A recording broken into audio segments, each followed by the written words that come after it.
Danis Dr. Hadi. Whatever else you tell us now, wala rin magiging epekto sa desisyon namin. Kaya po ako namamakakala na reconsider po kayo. Kung meron mang deserving na manalo, si Cassie po talaga yun. And I know my words aren't enough, especially pagkatapos ng ngayon. But I hope someone else's words can help. Anong ibig ba sabihin, Mr. Tejada? What's this about? Ako po si Mary Angelina, grade 6. Simula po nung grade 3 ako, tinuturoan na po ako ni Ate Cassie. Sobrang bait niya po sa amin.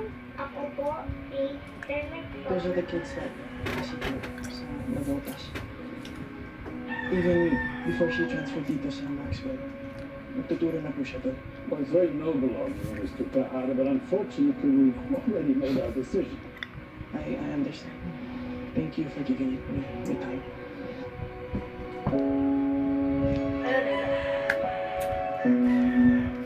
Hangyo siya. Ulitin niyo na. Diba? Yung si Cassie na lang ang Ako dun sa London, tapos bigla undeserving sa London. Atom sila London. Atom sila kasi London. Para rin po sana hindi na yung dumagdag sa mga pinaproblema niya.